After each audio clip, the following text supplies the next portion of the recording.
ঈশ্বর গুরু শরণম। শুভ মিলন উৎসবের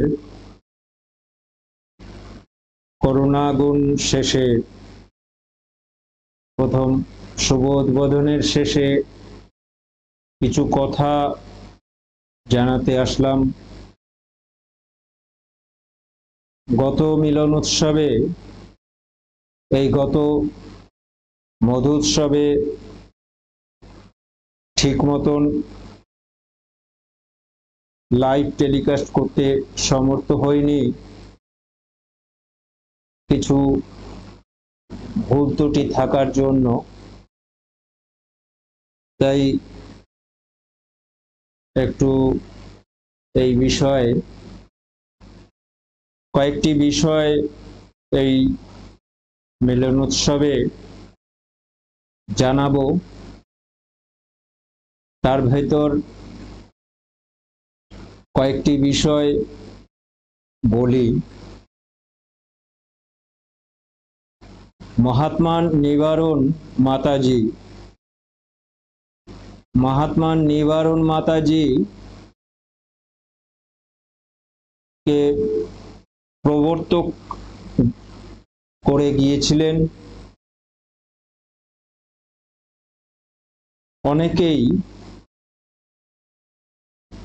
অনেকেই এই গুরু শব্দটা মানে একজনই গুরু এইরকমই একটা মনোভাব পোষণ করে, কিন্তু সত্য ধর্মের গুরু কিন্তু বহু। ঐরূপ গুণে গুণান্বিত হলেই সত্য ধর্মের গুরু হতে পারে। সত্য ধর্মের গুরু এখন বর্তমান 1885 সালে 20 অক্টোবর মহাত্মা গুরুনাথ সত্য ধর্ম আবিষ্কার করেছিলেন। তিনি সত্য ধর্ম প্রকৃতভাবে প্রতিষ্ঠা যে তিনি করেছিলেন ঠিকই, কিন্তু পরবর্তী আদিষ্ট তিনি দিয়ে যেতে পারেননি। এই দিয়ে যেতে না পারার জন্যই সকলকে খুব মনোযোগ সহকারে শুনতে বলছি। মহাত্মা গুরুনাথ শেষের দিকে তিনি একটি কথা বলেইছিলেন যে আমি যাকে গুরুভার দিয়ে যাব বঙ্গদেশে নাই।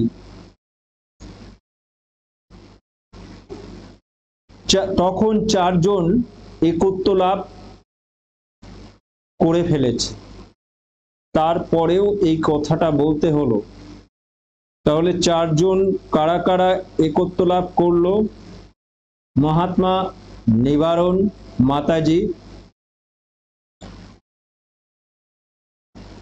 মহাত্মা সীতানাথ, মহাত্মা বৈকুণ্ঠ, মহাত্মা বলরাম। একত্ব পাওয়া সত্ত্বেও তার ভেতরে মহাত্মা সীতানাথ নিত্য ব্রহ্মদর্শী সাধক। এই 4 জন একত্বপ্রাপ্ত সাধক থাকা সত্ত্বেও গুরুদেবকে বলে যেতে হয়েছে আমি যাকে গুরুভার দেব বঙ্গদেশে নাই। সুতরাং তিনি গুরুভার দিয়ে যেতে পারেননি। মানে পরবর্তী যে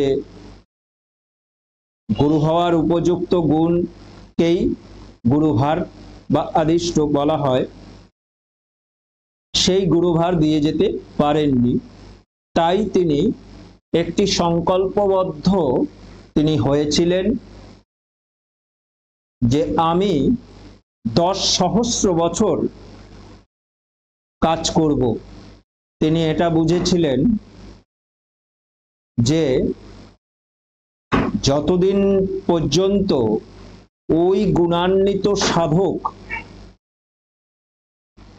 না হবে এবং পৃথিবীবাসী প্রকৃত বুঝতে না পারছে ততদিন পর্যন্ত আমি 10 সহস্র বছর, এই 10 সহস্র একটা বেঁধে দিয়েছিলেন। এর পরেও তিনি একটি কথা চিঠিতে লিপিবদ্ধ করেছেন, সেটা হচ্ছে এর পরেও তিনি লিপিবদ্ধ করেছিলেন যে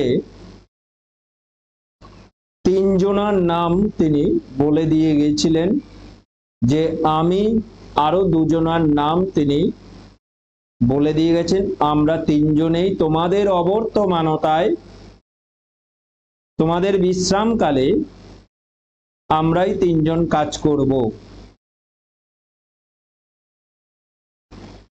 এবং এই যে গুরু থাকবে 10 সহস্র বছর অবধি, গুরুনাথ গুরুই থাকবে। এটা ভবিষ্যৎবাণী তিনি করে দিয়ে গিয়েছিলেন। এবার বলি কয়েকটি কথা, সত্যধর্ম বইটা দাও, কয়েকটি কথা বলি। মহাত্মা নিবারণ মাতাজিকে গুরুদেব ভার দিয়ে যায়, কিন্তু গুরু ভার না, আদিষ্ট তিনি করেননি। আদিষ্ট আর গুরুভার একই বিষয়। প্রবর্তক করে দিয়ে গিয়েছিলেন। এই প্রবর্তক, আচ্ছা, গুরু কথার অর্থ মুখ্য, তাহলে সত্য ধর্মের মুখ্য তিনি করে দিয়ে গিয়েছিলেন, যে আপাতত তিনি মুখ্য হয়ে কাজ করবেন। গুরুদেব কে থাকবেন? গুরুদেব হচ্ছে গুরুনাথ সেনগুপ্ত, তিনি গুরু থাকবেন। তিনি প্রবর্তক শব্দটা ওই আদিষ্ট, তদাদিষ্ট এবং সর্বপ্রধান শিষ্য, তার ভেতরে যে 3টে নামের কথা বলা হচ্ছে, আদিষ্ট, তদাদিষ্ট এবং সর্বপ্রধান শিষ্য, এই 3টে শব্দের ভেতরে প্রবর্তক শব্দটা নেই। এবার বলি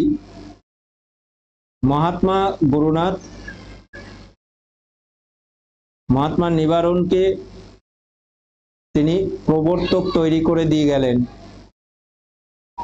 অনেকের মাথায় একটু কেরা, একটু মানে অজ্ঞানতার কারণে অনেকে বলে ফেলে সত্য ধর্মের গুরু একজনই, বিষয়টা তা না।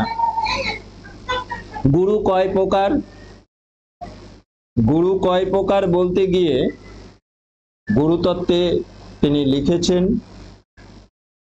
পরাৎপর গুরু পরমেশ্বর, পরাৎপর গুরু পরমেশ্বর। এবার এই যে পরাৎপর গুরু,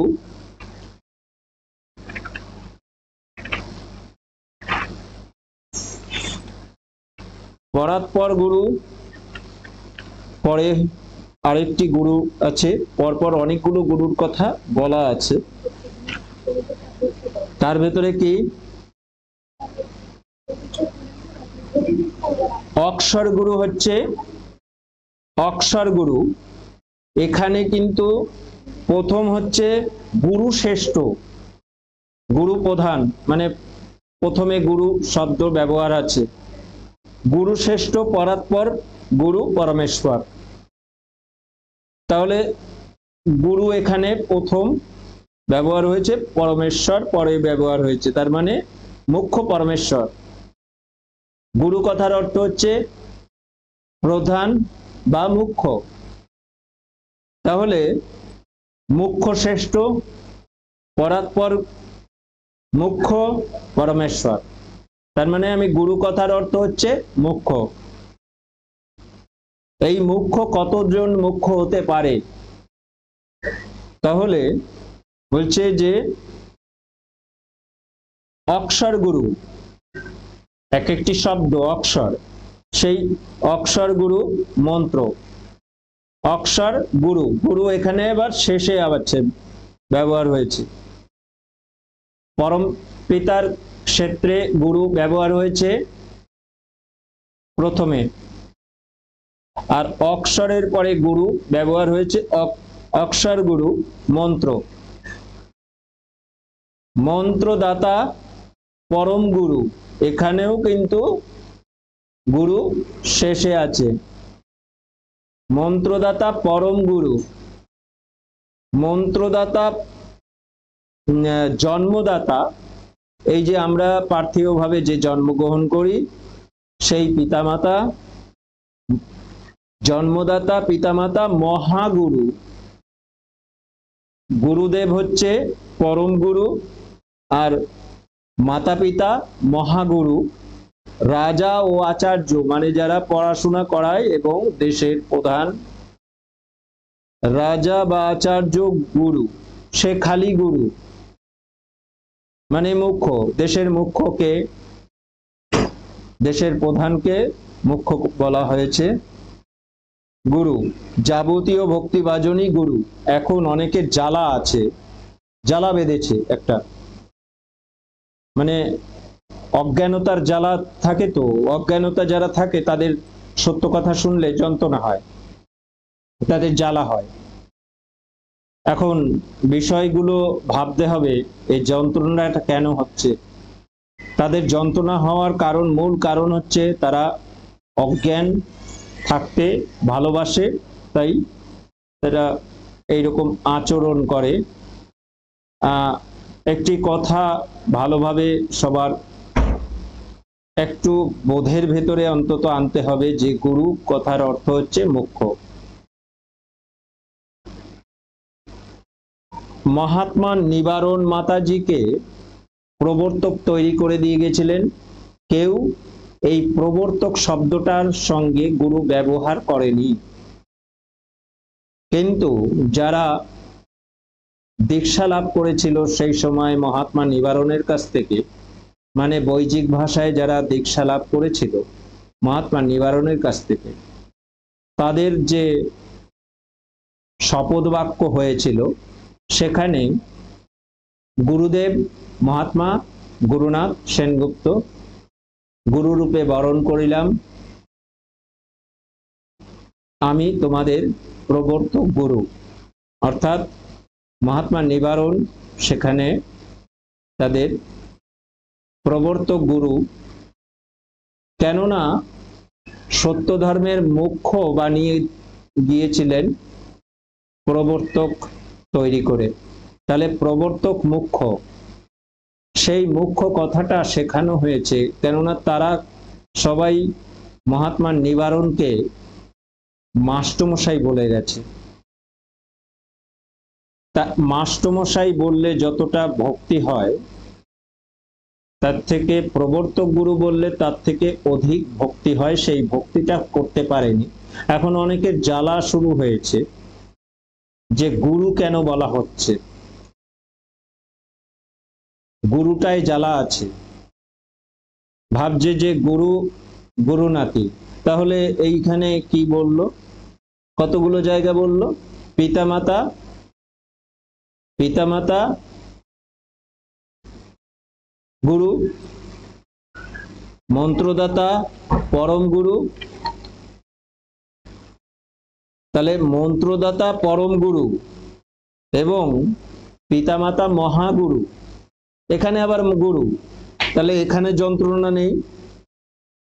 যার একটা যন্ত্রণা শুরু হয়েছে, বেশ কিছু মানুষের একটা যন্ত্রণা শুরু হয়েছে যে মহাত্মা নিবারণকে গুরু বলছি কেন, মানে মহাত্মা নিবারণকে প্রবর্তক গুরু বলছি কেন, তাহলে আমার জন্মদাতা পিতামাতাকে মহাগুরু কেন বলছি,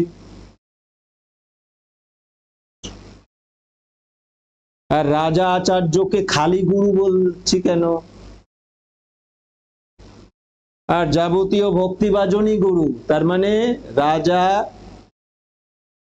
আচার্য এবং গুরুজন, তারাও গুরু, সেখানে খালি গুরু। তাহলে গুরু কথার গুরুটা কি মানে মানে এমন জায়গায় করে ফেলেছে, কিন্তু এখানে তো গুরু অনেকগুলো, তাই না? এখানে গুরু সাতখানা গুরু, এখানে যে গুরুর কথা বলা হয়েছে সাতখানা গুরু। তাহলে এই সাতখানা গুরুর বৈশিষ্ট্য আলাদা। তাহলে গুরু কথার যারা অর্থ জানে না, তারা মূর্খের মতন আচরণ করে, কথা বলে। এটা আগে বুঝতে হবে যে গুরু মহাত্মা গুরুনাথ মহাত্মা নিবারণকে প্রবর্তক তৈরি করে দিয়ে গেলেন। তাহলে সেই প্রবর্তক গুরু, আমি রাজাকে গুরু বলতে পারছি, প্রবর্তককে গুরু বলতে পারবো না। এটা কি দৃশ্য কথা? তিনি আমার গুরুজন তো, তিনি আমার গুরুজন তো। তাহলে এই বোধটুকুনো হয় না, তিনি আমার গুরুজন তো, এবং তিনি মন্ত্র দান করেছেন তো,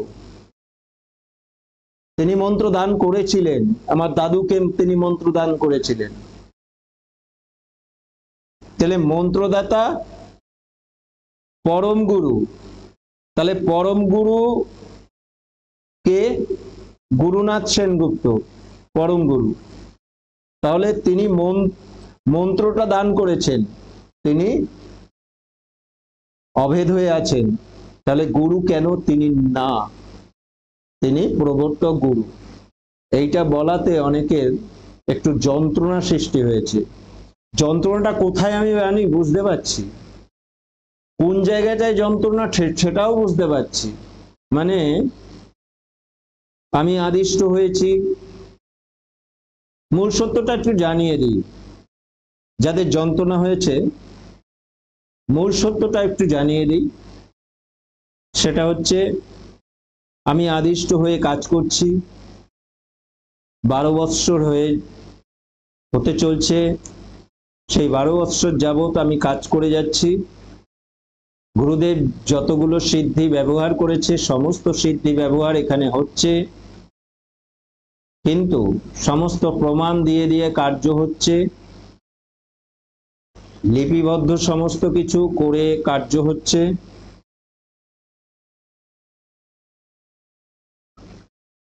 এখন এখানে সবাইকে বলতে শেখানো হয়েছে, আমি প্রবর্তক গুরু হয়েই কাজ করছি।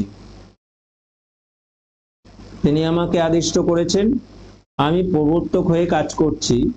এখন এখানে যন্ত্রণাটা কোথায় গিয়ে, আসলে মহাত্মা নিবারণকে প্রবর্তক গুরু বলছি, তাতে বিষয়টা সেটা না। রাগের বিষয়টা হচ্ছে আমাকে কেন প্রবর্তক গুরু বলছে, বিষয়টা রাগ এখানে। তিনি আমাকে আদিষ্ট করেছেন, আমি প্রবর্তক চেয়ে নিয়েছি গুরুদেবের কাছ থেকে। তিনি আমাকে আদিষ্ট তৈরি করে দিয়ে গেছেন, তিনি আদিষ্ট হয়ে কাজ করতে বলেছেন, আমি প্রবর্তক হয়ে কাজ করছি। এবার গুরু কথার অর্থ হচ্ছে মুখ্য, তাই প্রবর্তক গুরু। আর সর্বপ্রধান প্রবর্তক গুরু, সর্বপ্রধান প্রবর্তক গুরু মহাত্মা নিবারণ। আমাদের গুরুদেব, আমার গুরু, তোমার গুরু গুরুনাথ সেনগুপ্ত। সর্বপ্রধান প্রবর্তক গুরু মহাত্মা নিবারণ। আমি তোমাদের প্রবর্তক গুরু, শুধু প্রবর্তক গুরু। আর সর্বপ্রধান প্রবর্তক গুরু মহাত্মা নিবারণ। এভাবে কার্য হচ্ছে তো। কারণ আর এমনিতেই মানে যাকে পছন্দ না হয়, আর পছন্দ হচ্ছে না, তার কারণটাই হচ্ছে এই গতকাল লাইভে বলেছি যে যারা ওই লটারি কাটার প্রবণতা থাকে না, মানে অনায়াসে বড় লোক হব। তুমি বাংলা বুঝতে পারো তো? আচ্ছা, অনায়াসে বড় লোক হব যাদের বাসনা, কর্ম করে ফল পেতে চায় না, কর্ম করে কাজ করে ফল পেতে চায় না, কর্ম করেই তো ফল পাওয়া যায়, তাই না? আচ্ছা, এটা আপামর সবাই জানে, কিন্তু লটারিটা কাটে অনায়াসে বড়লোক হওয়ার জন্য। ঠিক সেই রকমই বিষয়টা এরকম। এবার এই জন্যে বিশ্বাস করতে গেলে কর্ম করতে হবে। তো বিশ্বাস করতে গেলে, কোনো জিনিসে বিশ্বাস করতে গেলে তাহলে তোমাকে কাজ করতে হবে।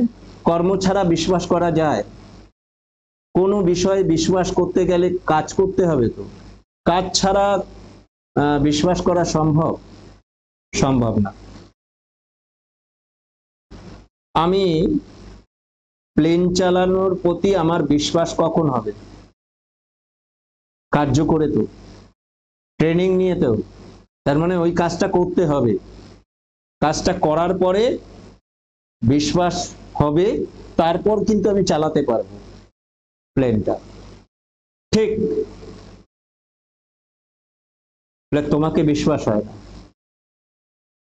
বিশ্বাস কেন হবে? তোমাকে বিশ্বাস করতে বলেছি আমি? আমি তো বলিনি। আমি বলেছি আমি আদিষ্ট হয়েছি। এইবার তুমি কার্য করো, তুমি কার্য করো, কার্য করে দেখো আমি যে আদিষ্ট হয়েছি। এবার দেখো তুমি কার্য করে করে আমি যে বলছি সেইগুলো তোমার ফলছে কিনা, তুমি সেই কার্যগুলো ঠিক ঠিক পালন করে তোমার সিদ্ধি হচ্ছে কিনা। আমার সিদ্ধি আছে, তুমি দেখছো এবার। আর গতকালও বলেছি, সিদ্ধিটা যারা পায় আর কি পায়, সিদ্ধিটা হচ্ছে সাধকের সার্টিফিকেট। যে একটা উচ্চ ক্লাসের পড়াশোনা করতে গেলে কি হয়, মাধ্যমিকের সার্টিফিকেট থাকে, উচ্চ মাধ্যমিকের সার্টিফিকেট থাকে, গ্রাজুয়েশন সার্টিফিকেট থাকে, মাস্টার ডিগ্রির সার্টিফিকেট থাকে। তেমনি একটি সাধকের উন্নত হতে গেলেই তখন ওই সিদ্ধিগুলো আসে, ওই সিদ্ধিগুলোই হচ্ছে সার্টিফিকেট। তা তোমাকে সার্টিফিকেট দেখালে তুমি কি পাস করে যাবে? সার্টিফিকেট তোমাকে দেখানো হলো, আমার সার্টিফিকেট দেখালে তুমি পাস করবে? তাহলে পাস করবে কি? না না, আমার সার্টিফিকেট, আমি মাস্টার ডিগ্রি করেছি ধরো, তাহলে আমার সার্টিফিকেটটা দেখলে তুমি কি পাস করবে? পাস করবে না। তাহলে ওই সার্টিফিকেট দেখানোর মতনই হচ্ছে যে কোনো কাউকে সিদ্ধি দেখানো। সাধকের সিদ্ধি হচ্ছে সার্টিফিকেট।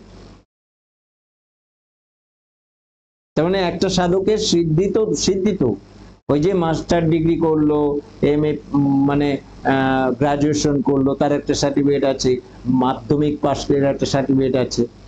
তাহলে সেই রকমই যে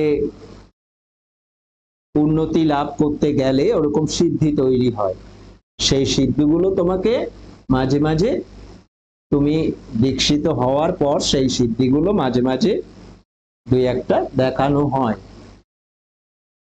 তুমি দেখে তুমি কি ওই সিদ্ধিটা তোমার তৈরি করতে হবে? তো তোমার যাতে হয় ওই সিদ্ধি, তুমি দেখলে তোমার কি হবে? তোমার আগ্রহ হবে। তুমি যদি একজনের মানে মাধ্যমিক সার্টিফিকেটটা দেখো, তখন তোমারও মনে হবে আমি একটু মাধ্যমিক পাস করার আগ্রহ আমার জাগবে। তেমনি ওই সিদ্ধি দেখানোর পর ওই সাধকের একটু আগ্রহ তৈরি হয়। ঠিক তেমনি বিষয়টা কি, অনায়াসে আমি সবাইকে আপামর সবাইকে আমি আহ্বান করেছি যে আমি আদিষ্ট হয়েছি কি হইনি, তোমরা এত বছরটা ধরে পরীক্ষা করো, নিয়মপূর্বক কার্য করে তোমরা পরীক্ষা করো। তোমাদের যদি কোনো কিছু উন্নতি না হয় তাহলেই তোমরা আমাকে মেরে দিয়ে চলে যেও। এই কথাটা আমি জানিয়েছি। আমি এর আগেও বারবার অনেকবার বলেছি যে মহাত্মা গুরুনাথের কাছে একটা চিঠি লিখছে, যে চিঠিতে লিখছে যে গুরুদেব, আমি আপনার কথা জানিয়েছি, আপনার সিদ্ধির কথা জানিয়েছি, কিন্তু আপনাকে বিশ্বাস করছে না। তখন মহাত্মা গুরুনাথ লিখছেন চিঠিতে, এবং ওই ব্যক্তি বলেছে যে তোমার গুরু যদি আমাকে একটা সিদ্ধি দেখাতে পারে তাহলে আমি মানব তোমার গুরু ঠিক, তাহলে বিশ্বাস করব। তখন মহাত্মা গুরুনাথ তিনি লিখছেন, ওই চিঠির এগেইনস্টে চিঠি লিখছে যে উহাকে বলো আমার গুরু তোমাকে পরীক্ষা দিতে আগ্রহী নেই। উহাকে বলো আমার গুরু তোমাকে পরীক্ষা দিতে আসে নাই। তারপরেও চিঠিতে লিখছে সাতখানা, প্রায় ছখানা কি সাতখানা মতন সিদ্ধির কথা লিখছে। উহাকে বলো আমার এই এই এই এই সিদ্ধি আছে, তাতে যদি তার কাজ না হয় আমার কিছু করার নেই। তাই সকলকে বলছি, আমি 12 বছর ধরে যে কাজগুলো করছি, যে যে সিদ্ধিগুলো এখানে প্রয়োগ হয়েছে, যাদের ভেতরে সিদ্ধিগুলো প্রয়োগ হয়েছে তারা নিজে হাতে সেগুলো লিখে গেছে। ঠিক মহাত্মা গুরুনাথ তিনি স্বমুখে ব্যক্ত করে তার সিদ্ধির কথা বলেছে, আর আমি স্বমুখে ব্যক্ত করছি, এবং যারা কৃপাগুলো পেয়েছে, ওই সিদ্ধিগুলো প্রয়োগ হয়েছে যাদের ভেতরে, তারা স্বহস্তে লিখছে। এর চেয়ে বিশ্বাস করানোর জায়গা তো আর নেই। আর যারা অনায়াসে প্রাপ্তি, ওই লটারি কাটার মতন যাদের মানসিকতা, অনায়াসে প্রাপ্তি, তাদেরই অবিশ্বাস থাকে আদিষ্টের প্রতি বা গুরুদেবের প্রতি। তাহলে বিশ্বাস করতে গেলে নিয়ম পূর্বকই যেতে হবে, কার্য করতে হবে, তারপর ফল পাবে তোমার সত্যি সিদ্ধি হচ্ছে কিনা, উন্নতি হচ্ছে কিনা। যদি উন্নতি হয় তাহলেই বুঝে যাবে যে উনি আদিষ্ট হয়েছে আমাকে কাজ করিয়ে ফল। একটা টিচারকে, এখন আমি 5-এ পড়ি, আর একটি টিচার MA পাস করেছে, আমি কি করে বুঝবো উনি MA পাস করেছে? আমার কোনো ক্ষমতা আছে যে আমি তাকে চিনব? কেননা ওই ওনার কাছে পড়াশোনা করে করে করে করে উঠে আমি যখন MA পাস করলাম, তখন ওনাকে চিনতে পারলাম যে উনি MA পাস করেছে। এটাই তো সত্য। তাহলে এই সত্য তো মানতে হবে, এই নিয়মে তো যেতে হবে। তাহলে আমি যখন বলছি আমি আদিষ্ট হয়েছি এবং আমাকে আদিষ্ট করেছে, আমি প্রবর্তক গুরু হয়ে কাজ করছি, এবার এখানে সব পরিষ্কার হয়ে যাচ্ছে। যারা অনায়াসে, ওই যে কথাটা তারা মানে না কেউই, যে কর্ম করে ফল পেতে হয়, যাদের লটারি কাটার মানসিকতা, অনায়াসে প্রাপ্তির যাদের মনোবৃত্তি, তারাই আদিষ্টকে বিশ্বাস করতে চায় না। আখিরে একটি কথা বলি, মূল বিষয়টা কি? বিশ্বাস করলে বা এই যে সাহস হচ্ছে না, তার মূল কারণটাই অনেক কিছুই রয়েছে এখানে। আর নিজের যে আধিপত্য সেটা থাকবে না, নিজের ভুলগুলো সব ধরা পড়ে যাবে, এবং আমি যে একটা পরিকাঠামোর ভেতরে আছি সেই পরিকাঠামো নষ্ট করে ফেলবে আমি যদি ওনাকে মেনে ফেলি, আর যদি সেইগুলো উনি যে বলছে চারিদিকে, ওই গুরুদেবের ওই চিঠির উল্লেখ যে করলাম, যে পরিস্থিতি আমার পরিস্থিতি একই। গুরুদেব ওই কথাটা লিখতে বাধ্য হয়েছে, আমার এই এই সিদ্ধি আছে উহাকে বলো।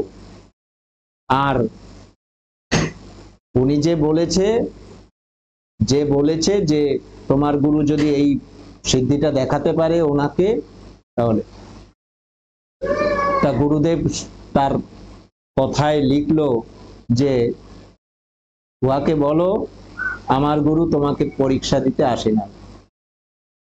তাহলে বিষয়টা কি, মূলটা কি? দীক্ষিত হও, কার্য করো, তারপর ফল তুমি পাবে, পেয়ে তারপর তুমি বিশ্বাস করতে পারবে, নচেত বিশ্বাসের সম্ভব না।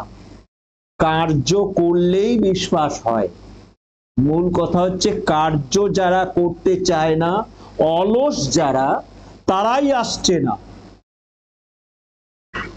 যারা অলস, কর্ম করে ফল পেতে চায় না, তারাই আসছে না, ভয়ে আসছে না। কেননা ওখানে গেলে কর্ম করতে হবে। তো ওখানে গেলে যে 3 ঘন্টা করে 4টে উপাসনা করতে হবে, ওখানে গেলে যে রাত্রি 2টোর পরে আমাকে শুতে দেবে, যে ভোরবেলায় 5টার সময় তুলে দেবে, যে তো এই ভয়ে বোধহয় আসে না। কিন্তু আত্ম উন্নতি করলে আমি পরমপিতাকে পেতে চাই, এটা আত্ম উন্নতির ধর্ম। গুরুদেব বলেছে পঞ্চসময় উপাসনা করতে হবে, গুরু পূজা 3 বার করতে হবে। সত্য ধর্মের মূল কথা হচ্ছে আত্ম উন্নতি, গুণের উন্নতি, পরমপিতাকে দর্শন লাভ, দেবদেবীর দর্শন লাভ, দেবদেবীর সঙ্গে কথোপকথন, এগুলো অতি সোজা। সেইগুলো করতে গেলে কি পরিশ্রম না করে হবে? সম্ভব? পরিশ্রম না করে এইগুলো যদি কেউ বলে, তার সে ভণ্ডামি করছে, বোঝা যাবে। কারণ পরিশ্রম করেই পেতে হবে। যারা পরিশ্রম করে পেতে চায় না, অনায়াসে ওই লটারি কাটা আংটি নেওয়া না, এই প্রবৃত্তির মানুষগুলোই কিন্তু আমার কাছে ছুটে ছুটে আসছে না। আর আত্ম উন্নতি চায় না তারা। যদি আত্ম উন্নতি চাইতো তাহলে ছুটে চলে আসতো। দেখি না, ও তো বলছে যখন, একবার পরীক্ষা করে দেখি না যে আমার আত্ম উন্নতি হচ্ছে কিনা। উনি তো বলেছে। তাহলে বিষয়গুলো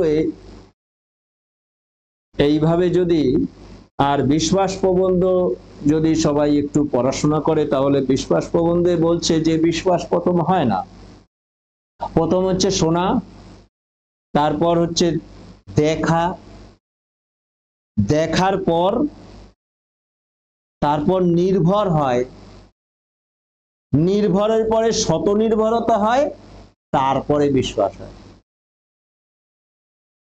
বিশ্বাসের সংজ্ঞা যে বিশ্বাস করব আমি, এই বিশ্বাস করতে গেলেও যে বিশ্বাসের প্রথমে বিশ্বাস হয়, সম্ভব?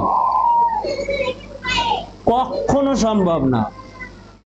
প্রথম হচ্ছে শুনলাম যে উনি এমএ পাস করেছে, প্রথম কানে শুনলাম উনি এমএ পাস করেছে। তারপর ওনার কাছে গেলাম, গিয়ে উনি যে বইগুলো পড়েছে সেগুলো একটু ঘেঁটে দেখলাম, ওনাকে প্রশ্ন করলাম, উত্তর দিল। তারপর আস্তে আস্তে ওনার প্রতি এটা শুনলাম, প্রথম তো শুনেছি, তারপর গিয়ে আমি দেখলাম ওইগুলো, ওনার সার্টিফিকেট থেকে শুরু করে ওনাকে প্রশ্ন করলাম, যে এগুলো দেখলাম। তারপর ওই দেখার পরে কিছুটা নির্ভর হলো।